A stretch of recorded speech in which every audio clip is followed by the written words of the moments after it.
Hi all, welcome back. ఈ వీడియోలో మనం డైరెక్టర్ రాఘవేంద్రరావు గారు అండ్ నందమూరి బాలకృష్ణ గారి కాంబినేషన్లో వచ్చిన మూవీస్ లిస్ట్ చూద్దాం. వీళ్ళిద్దరి కాంబినేషన్లో ఫస్ట్ వచ్చిన చిత్రం రౌడీ రాముడు కొంటి కృష్ణుడు. ఈ సినిమాకి డైరెక్షన్ రాఘవేంద్రరావు గారు. ఈ సినిమాలో సీనియర్ ఎన్టీఆర్ అండ్ బాలకృష్ణ గారు కలిసి నటించారు. ఈ చిత్రం ఆగస్టు 15, 1980లో రిలీజ్ అయింది. ఇది మల్టీ స్టారర్ మూవీ. దీని తర్వాత బాలకృష్ణ గారు అండ్ రాఘవేంద్రరావు గారి కాంబినేషన్లో వచ్చిన సెకండ్ మూవీ పట్టాభిషేకం. ఈ సినిమా 19th December 1985లో వచ్చింది.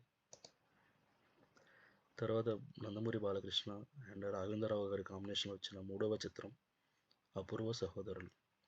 ఈ సినిమా 9th October 1986లో రిలీజ్ అయింది.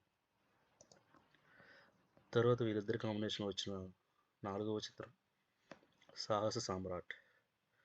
ఈ చిత్రం 13 April 1987లో రిలీజ్ అయింది. రాఘవేంద్రరావు గారు అండ్ బాలకృష్ణ గారు కాంబినేషన్లో వచ్చిన నెక్స్ట్ మూవీ దొంగ రాముడు. ఈ సినిమా 18th February 1988లో రిలీజ్ అయింది. రాఘవేంద్రరావు గారు అండ్ బాలకృష్ణ గారి కాంబినేషన్లో వచ్చిన ఆరవ చిత్రం అశ్వమేధం. ఈ సినిమా వైజయంతి మూవీస్ బ్యానర్ నుంచి వచ్చింది. ఈ సినిమాలో సోహన్ బాబు గారు బాలకృష్ణ గారు కలిసి నటించారు. ఈ చిత్రం 25 December 1992లో రిలీజ్ అయింది. బాలకృష్ణ గారు అండ్ రాఘవేంద్రరావు గారి కాంబినేషన్లో వచ్చిన ఆఖరి చిత్రం ఏడవ చిత్రం పాండురంగడు. ఈ సినిమా 30th May 2008లో రిలీజ్ అయింది.